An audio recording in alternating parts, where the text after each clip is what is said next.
Bueno, pues yo creo que podemos empezar, ¿no? Dejamos que termine su presentación para dar inicio a la sesión de preguntas. Por favor, Ok, David. perfecto. ¿Sí se ve la pantalla y todo, doctora? Sí está bien, por favor. Ok, Puedes perfecto. empezar. Ok, perfecto, muchas gracias. Bueno, vamos a empezar con el avance de mi tesis, que lleva por nombre Celdas solares tipo microcolumna de materiales novedosos. Y como asesores, la doctora María de la Luz Olvera Amador y el doctor Francisco Javier de Mur Flores. Bueno, el contenido de la charla va a ser una parte de antecedentes, justificación, objetivos, metodología, resultados, conclusiones, trabajo a futuro y bibliografía. Bueno, como sabemos, para 2018 se tiene la mayor cantidad de energía producida a nivel mundial es a base de productos en base del petróleo, el carbón y el gas natural, teniendo el petróleo siendo el más alto con un 35%. Y como podemos observar, para 2018 se tiene una presencia de las energías renovables casi alrededor del 5% de la energía total que se produce a nivel mundial. Bueno, dentro de las energías renovables, ¿qué es lo que nos compete? Se encuentran dentro de las más importantes energías, le encuentra la energía eólica y la energía solar. Dentro de la energía solar se encuentran básicamente cuatro generaciones de dispositivos fotovoltaicos o celdas solares. El primero, que es la tecnología a base de silicio monocristalino y policristalino, en el cual estas celdas ya se venden de manera comercial mediante módulos. Y un problema de esta generación es que los costos de producción son muy altos del silicio monocristalino, y con el silicio policristalino se reduce bastante el costo de estos paneles. Una de las ventajas de esta generación es que al tener espesores alrededor de los cientos de micras, entre 200 y 500 micras, no es necesario un sustrato o un soporte para este dispositivo. Para el caso de la segunda generación, al tener espesores alrededor de las unidades de micra o menores a la micra, se utilizan sustratos transparentes, los cuales permiten el paso de la radiación solar. Una ventaja de este tipo de dispositivos, que son denominados de película delgada por los espesores tan pequeños que tiene el dispositivo, es que se usan cantidades muy pequeñas de material, reduciendo así los costos de fabricación y la construcción de los dispositivos. Bueno, para el caso de la tercera generación, se basan en celdas solares de tintas o celdas dye o electroquímicas también denominadas, en las cuales se introduce una tinta la cual se degrada en función de los tiempos que se exponen a radiación solar, y las celdas orgánicas, las cuales aún no son estables a condiciones ambientales, en las cuales se denomina que se degradan muy fácilmente en presencia de humedades altas o de ambientes ricos en oxígeno, por lo cual este tipo de dispositivos no son estables todavía. Se realizan algunos encapsulados en este tipo de dispositivos, y los procesos de obtención de estos son relativamente sencillos. Se denomina que son de bajo costo, pero es decir, al mencionar los costos que tienen los polímeros, los cuales se usan para la fabricación de estos dispositivos, son muy altos. Algunos polímeros llegan a costar alrededor de 10,000 o 20,000 pesos los 10 miligramos o el gramo del polímero. Yo sé que se usan cantidades muy pequeñas, las cuales se diluyen y se usan cantidades pequeñas, pero los costos de este tipo de polímeros son altos. Y para la cuarta generación o las celdas a base de perovskitas, en las cuales este tipo de dispositivos han tenido gran importancia, ya que en un tiempo muy corto se han alcanzado eficiencias muy altas, que en algunos otros dispositivos de otras generaciones se han tardado alrededor de 20, 30 años en llegar al 20% de eficiencia, mientras que este tipo de dispositivos, con pocos años, alrededor de 6, 7 años de investigación, se han alcanzado ya estas eficiencias. Pero también se tiene otro problema: se necesitan encapsular estos dispositivos, y los procesos de fabricación se tienen que llevar en atmósferas controladas, aumentando los costos de producción de los mismos. Bueno, aquí tenemos una gráfica de las eficiencias máximas de acuerdo a la NREL para lo que nos compete, que son las tecnologías de películas delgadas. Y una de las los materiales más importantes de este tipo de tecnología es el teluro de cadmio, el cual para 2019 tiene una eficiencia récord del 22.1% por la empresa de First Solar, quien ya es quien maneja módulos comerciales con este tipo de materiales. Bueno, dentro de los materiales más usados para este tipo de dispositivos, se usa como capa ventana el sulfuro de cadmio, el cual es un material tipo N, y como material absorbente, como se denominaba, el teluro de cadmio, que es un material tipo P. De este tipo de dispositivos se tienen dos configuraciones: una configuración de superestrato en la cual la iluminación se realiza por abajo, y la configuración del substrato en la cual la iluminación se realiza por arriba del dispositivo. La configuración con la cual se han obtenido las mayores eficiencias de la configuración de superestrato, y las técnicas de depósito para la obtención de los dispositivos son muy importantes, ya que dependiendo de las técnicas y de las condiciones de cada técnica, se dan propiedades diferentes dependiendo de la aplicación. En este caso, las mejores técnicas para obtención del dispositivo es obtener la capa ventana, que es el sulfuro de cadmio, por baño químico, el cual le genera defectos benéficos a la estructura, generando niveles donadores, los cuales estos defectos son vacancias de cadmio, vacancias de azufre y cadmio intersticial. Y para el caso del teluro de cadmio, la técnica que ha proporcionado las más altas eficiencias es la sublimación espacio cercano.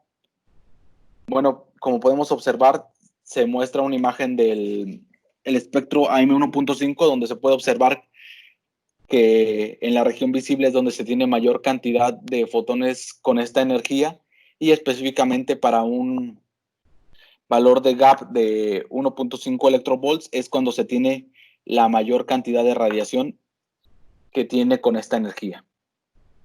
Bueno, las estructuras básicas de este tipo de dispositivos es como se muestra en la imagen: son películas delgadas de ciertos espesores.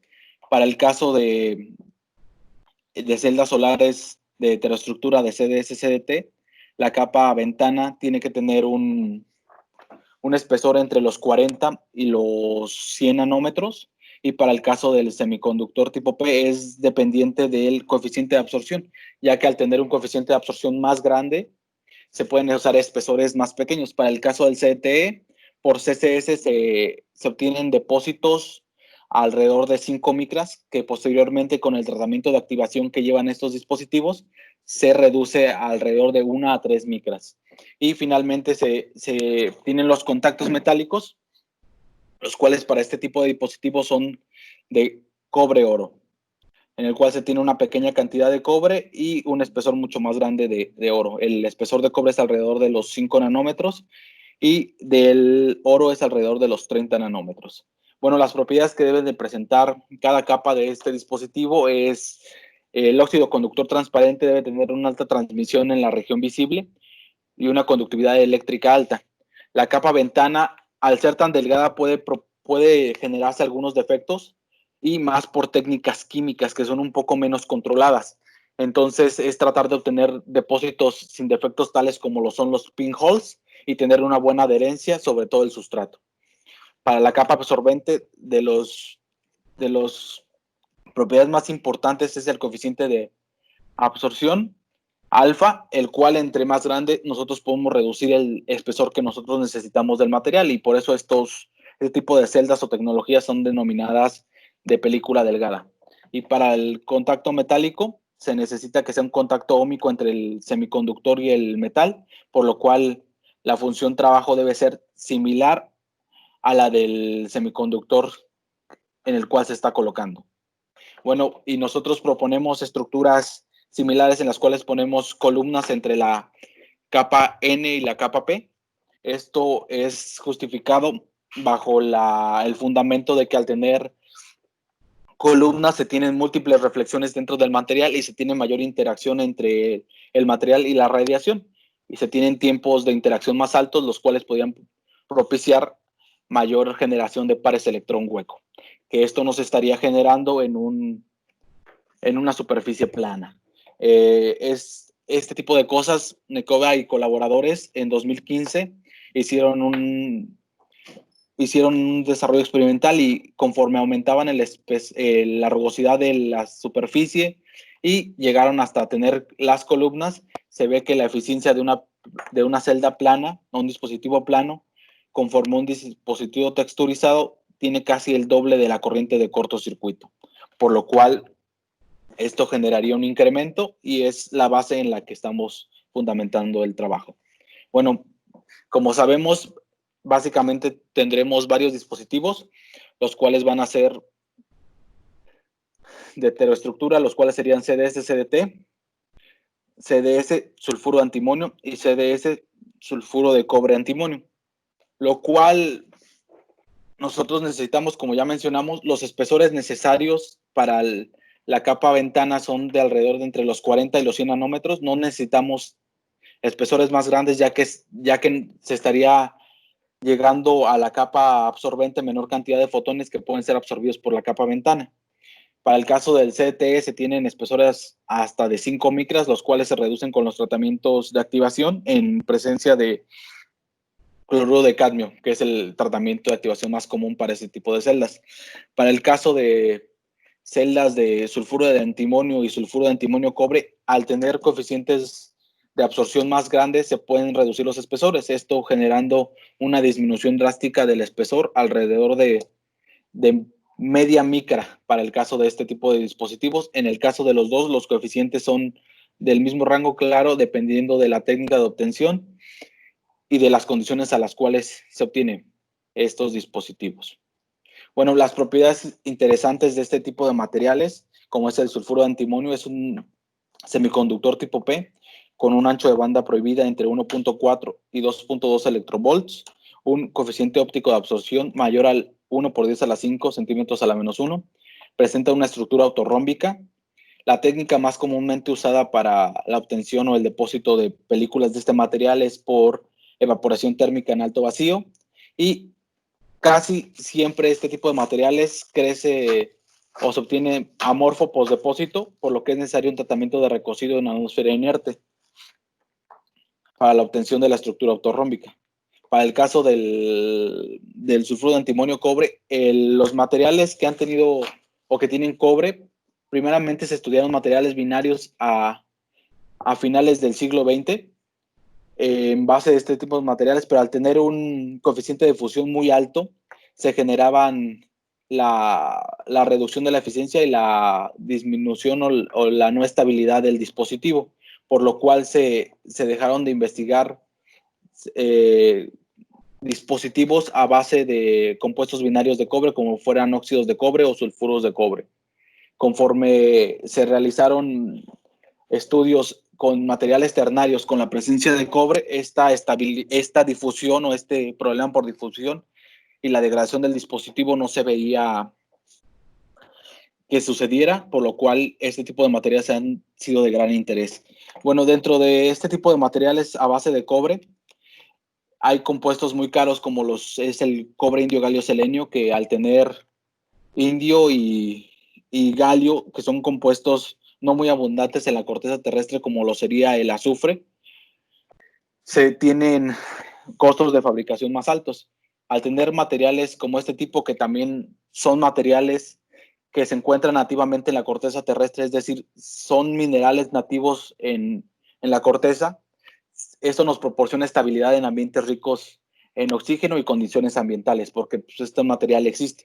Además de esto, tiene un coeficiente óptico de absorción entre 10 a la 4 a 10 a la 6 centímetros a la menos 1.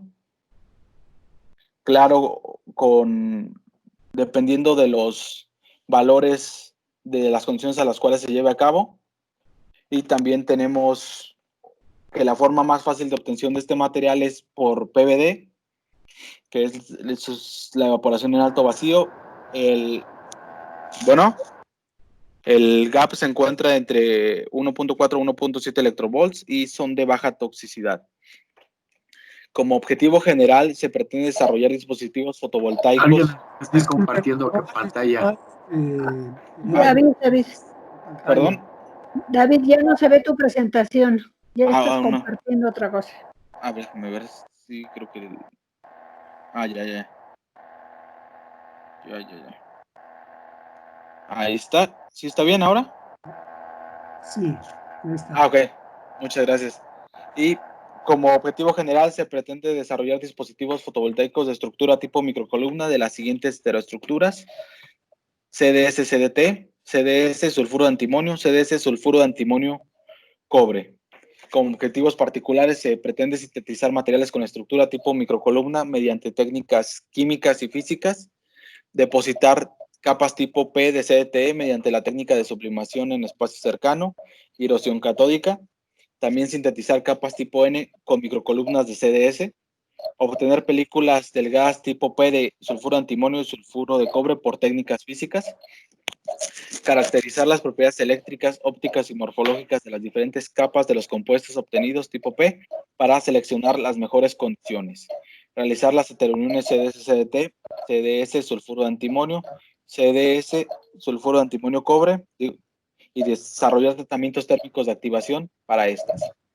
Depositar contactos metálicos oro-cobre, molibdeno-cobre, cobre trióxido de molibdeno sobre las celdas solares con las mejores propiedades ópticas, eléctricas y morfológicas. Medir en simulador solar bajo la condición M1.5 y calcular la eficiencia de los dispositivos. Y medir la eficiencia cuántica de las celdas solares con la mejor eficiencia de conversión fotovoltaica.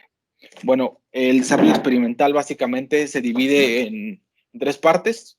Primero comentaré cómo se obtiene el CDS. Esto ya, los resultados sobre esta parte ya los había mostrado en el predoctoral, entonces no abundaré mucho sobre esta parte, en el cual los depósitos se pueden llevar a cabo por 2 técnicas, sea es baño químico o sputtering.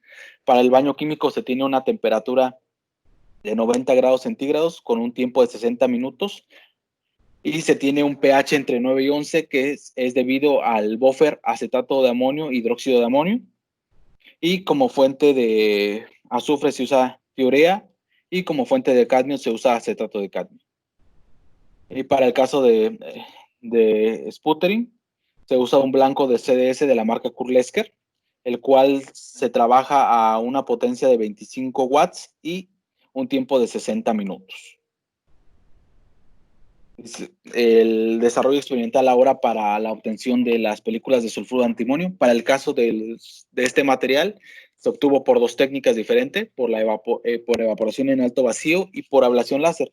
Para el caso de evaporación en alto vacío, se usó como precursor polvo de sulfuro de antimonio marca Sigma Aldrich, en el cual se varió la corriente y el tiempo de depósito, y también la distancia fuente-substrato, para obtener las mejores condiciones de adherencia sobre toda la superficie del sustrato.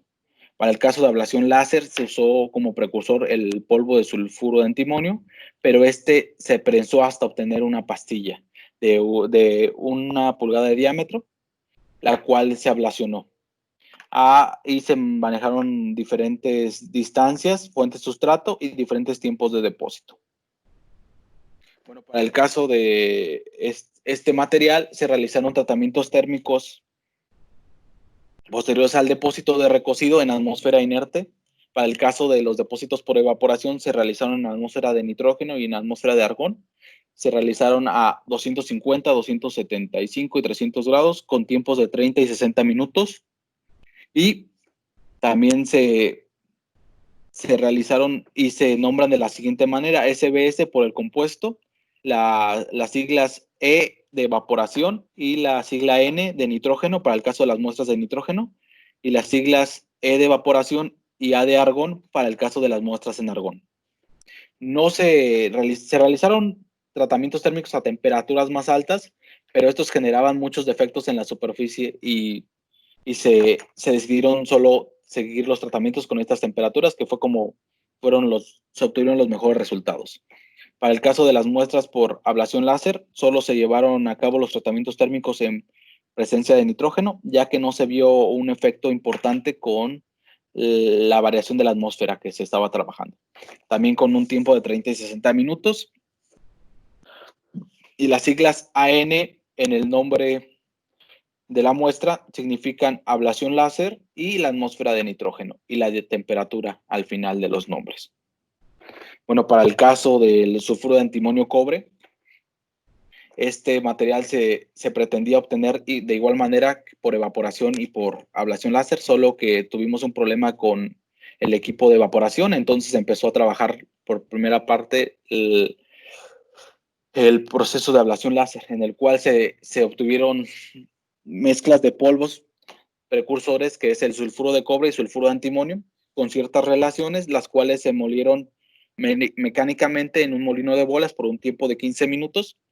Posterior a este tiempo de molienda se le dio una variación de la presión ejercida en el dado para obtener una pastilla que no se viera como unas propiedades, las cuales no se vieran fracturas en la superficie y tuviera buena rigidez.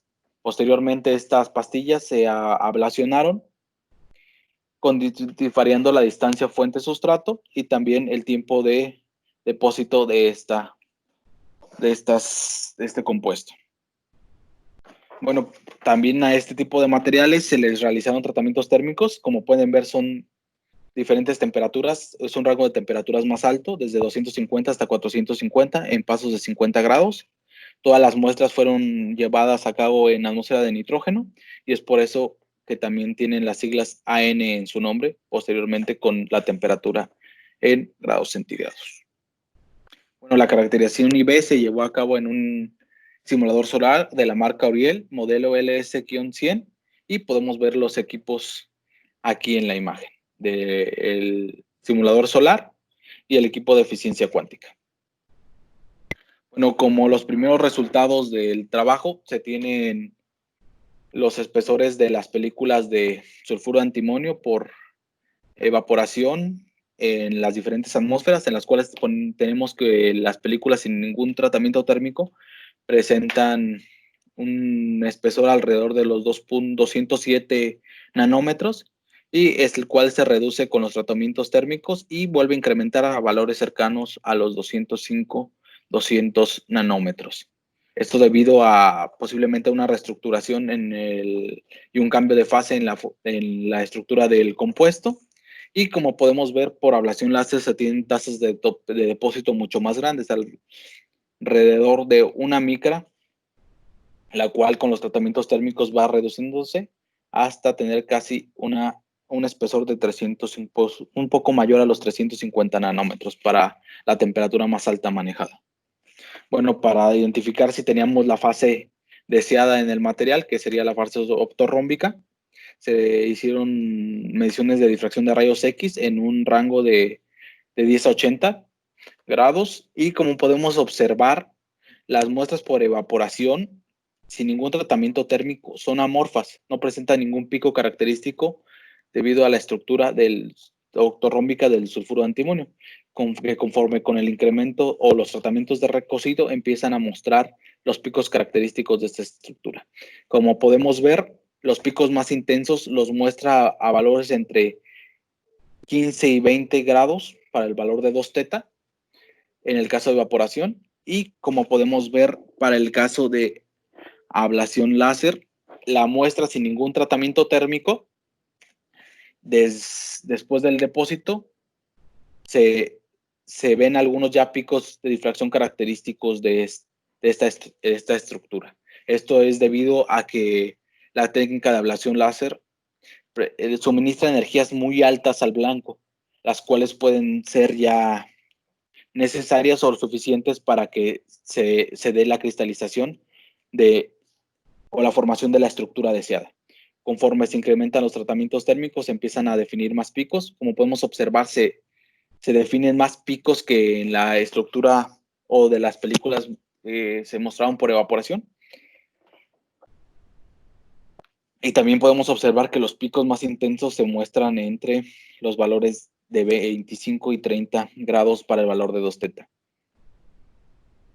Con los datos de difracción de rayos X y utilizando la fórmula de Scherrer, se calculó el tamaño de cristalita de los materiales, el estrés en la red y la dislocación en la misma, donde podemos observar que las muestras por evaporación no presentan gran diferencia, a pesar de que tuvieron atmósferas diferentes, lo cual se concluyó que solo se ve la influencia de la temperatura de tratamiento térmico, en el cual los valores son muy similares y el valor máximo obtenido es de 27 nanómetros.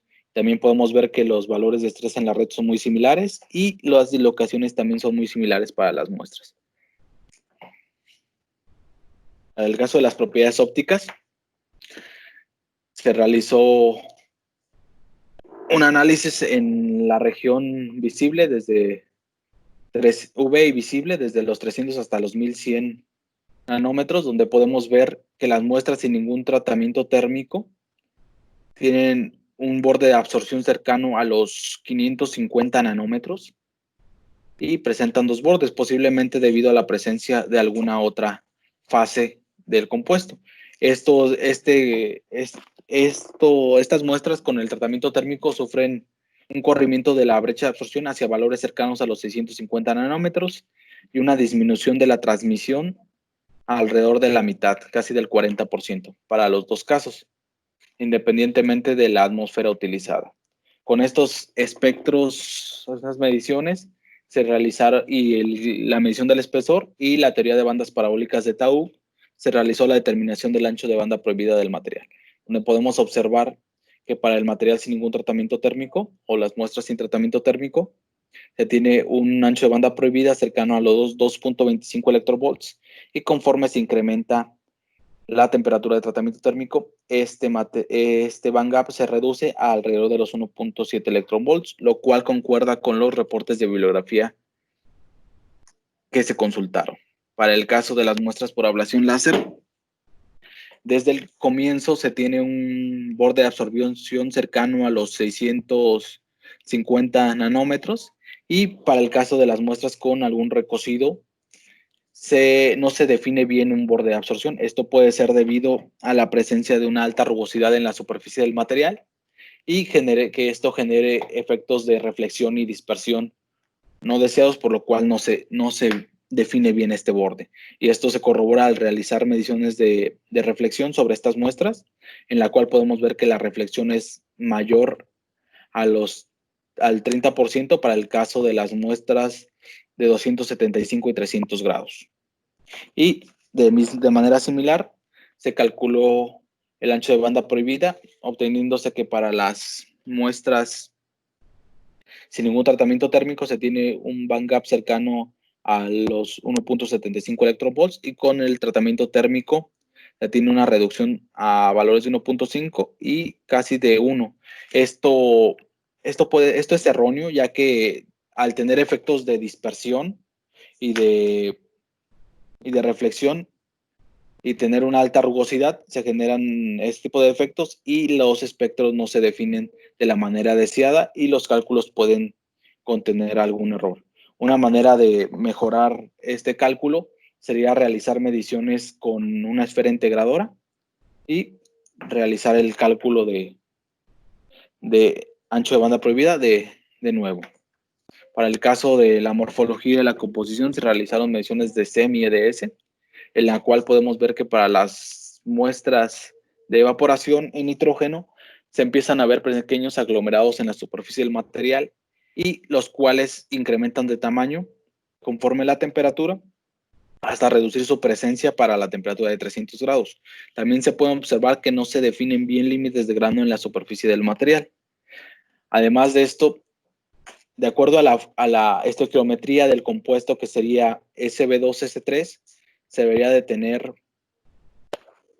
un 40% de antimonio por un 60% de azufre para tener la estequiometría deseada. Como podemos observar, las muestras iniciales a las condiciones de depósito no se tiene esta relación.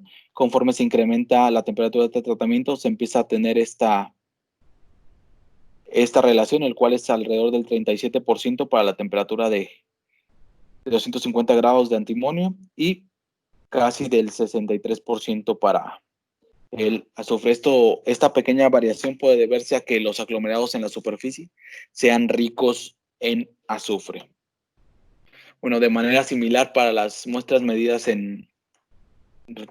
tratadas en atmósfera de argón, se tiene la presencia de los aglomerados en la superficie, los cuales van aumentando de tamaño y se puede observar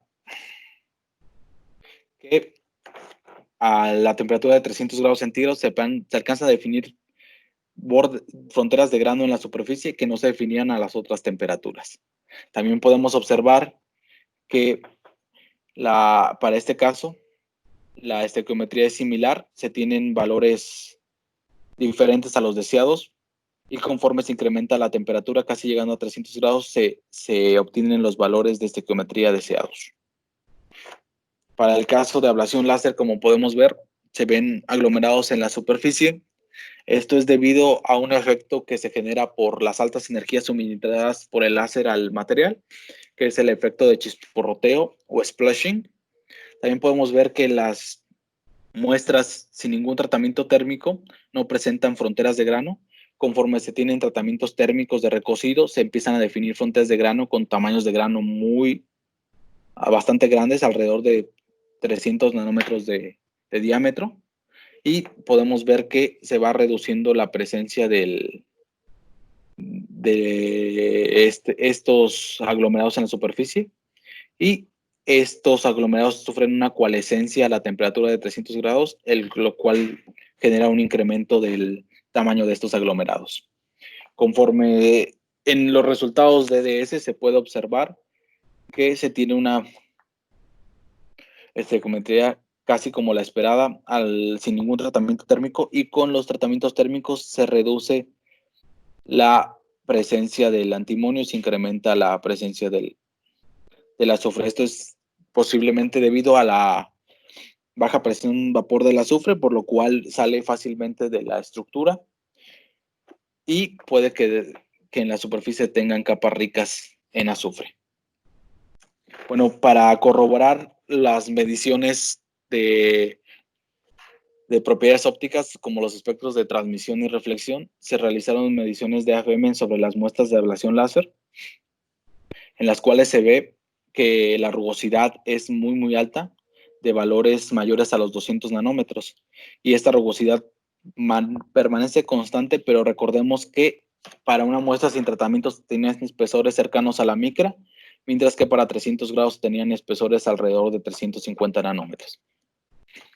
Entonces, por este tipo de rugosidades tan altas en la superficie, se están generando muchos efectos de dispersión en la superficie del material o reflexión, por lo cual no se está llegando al detector la cantidad realmente que se está transmitiendo o que se debería de transmitir a través del material.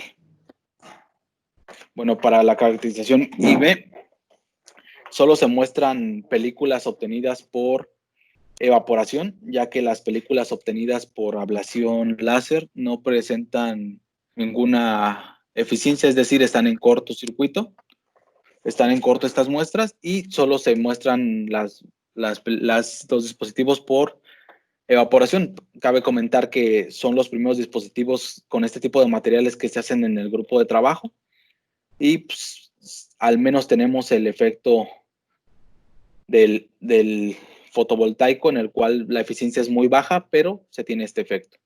Bueno, las condiciones para obtención de estos dispositivos fueron un tiempo de 60 minutos, una temperatura de 90 grados centígrados y la técnica de baño químico para la capa ventana.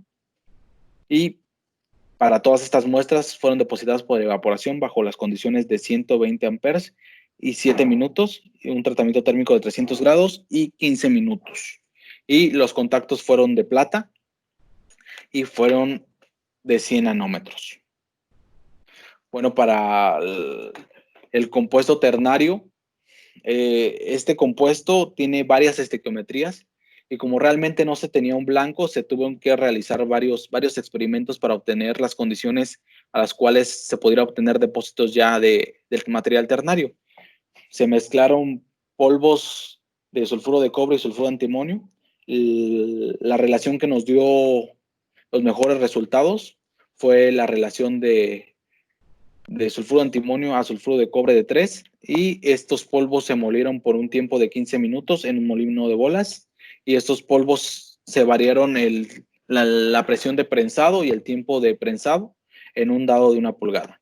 Estas muestras se obtuvieron por ablación láser, con un láser de 1064 nanómetros. El láser es de neodimio jack y un pulso entre disparos de 0.5 nanosegundos.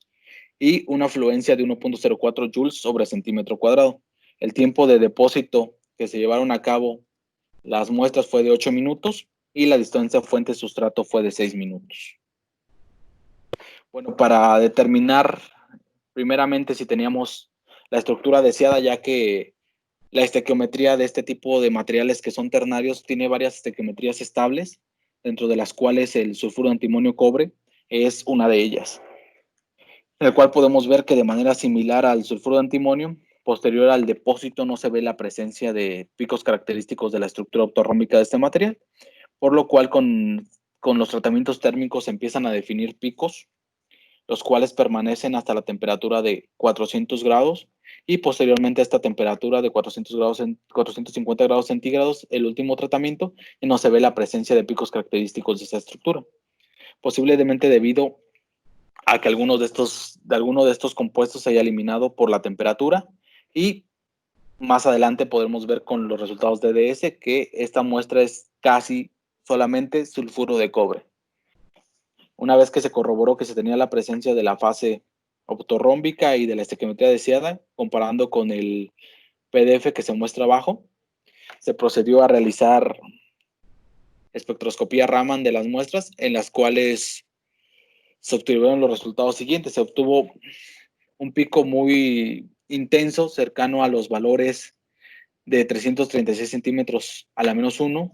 El pico es asociado con el estiramiento simétrico del enlace antimonio-azufre. Cercano a este pico, con un valor de cercano a los 306 centímetros a la menos 1, se encuentra la vibración antisimétrica o el estiramiento antisimétrico del enlace antimonio-azufre. Para otros picos más hacia valores de centímetros a la menos 1 menores, como sería 275, 171 y 165, son vibraciones del enlace cobre-azufre. Como podemos ver, la muestra sin ningún tratamiento térmico no presenta ningún pico característico a esta estructura, lo cual solo los presenta cuando ya se tienen un tratamiento de recocido.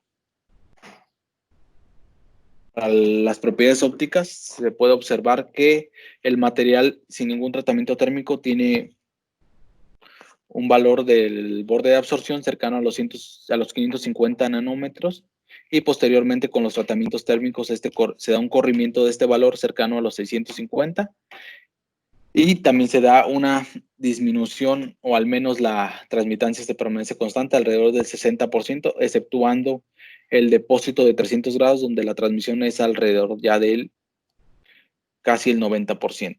Con estos espectros y el espesor de los mismos, se obtuvo el valor de ancho de banda prohibida, el cual es cercano a los 1.75 electronvolts para la muestra sin ningún tratamiento, y con los tratamientos térmicos se tienen valores cercanos a 1.5 electronvolts. No, para la morfología y la composición se realizaron mediciones de SEM y EDS, en el cual podemos ver que desde la muestra sin ningún tratamiento térmico se ven fronteras de grano, donde se ven tamaños de grano pequeños. Estos granos empiezan a coalescer, los cuales se empiezan a ver en figuras un poco más irregulares o muy diferentes a círculos, que se da esta coalescencia de los granos, y posteriormente con el incremento de temperatura no se empieza a observar los bordes de los granos o los límites de granos en la superficie del material, desapareciendo para la temperatura de 450 grados, donde no se definen bien, y para 450 grados, como comentaba anteriormente, ya no se tiene la presencia del antimonio en esta estructura. Esto con las mediciones de DS, donde al tener una estequiometría de un mol de cobre, un mol de antimonio y 2 de azufre, la relación que nosotros deberíamos de encontrar sería 25% cobre, 25% antimonio y 50% azufre, el cual permanece pues no varía mucho para las temperaturas sin tratamiento térmico, las temperaturas de 250 hasta 400, pero como podemos observar y se mencionaba, con los rayos X y ya no se ve la presencia para la temperatura de 450 grados centígrados, donde solo se ve la presencia de sulfuro de cobre. Bueno, como conclusiones del trabajo, se obtuvieron películas delgadas de sulfuro de antimonio por evaporación térmica y ablación láser sobre sustratos de vidrio Corning. Se obtuvo la fase autorrómbica con ayuda de tratamientos térmicos en atmósfera de nitrógeno y argón. Las películas delgadas de sulfuro de antimonio tienen una transición directa y un ancho de banda prohibida alrededor de 1.7 electrovolts. Se obtuvieron dispositivos con las estructuras FTO, CDS, sulfuro de antimonio por evaporación y contactos de plata, y FTO, CDS, sulfuro de antimonio por ablación láser y contactos de plata. Se obtuvo un blanco de sulfuro de antimonio para ablación láser, mezclando mecánicamente los polvos de sulfuro de cobre y sulfuro de antimonio y mediante presado mecánico en un dado de 1 pulgada de diámetro. Se obtuvieron películas delgadas del sulfuro de antimonio cobre por ablación láser. Bueno, como trabajo futuro, se pretende realizar tratamientos térmicos al CDS en atmósfera inerte. Se pretenden realizar celdas solares de película delgada de FTO, CDS, sulfuro de antimonio plata por evaporación y por ablación láser. Caracterizar mediante curvas IV estos dispositivos. Hacer celdas solares de película delgada con esta estructura, con la estructura FTO, CDS, sulfuro de antimonio cobre, contactos de plata, y posteriormente hacer dispositivos con estructura columnar y caracterizar mediante curvas IV estos dispositivos con estructura columnar y continuar con la escritura de la tesis. Bueno, por mi parte sería todo. No sé si tengan preguntas y les agradezco su atención. Ok, muchas gracias, David.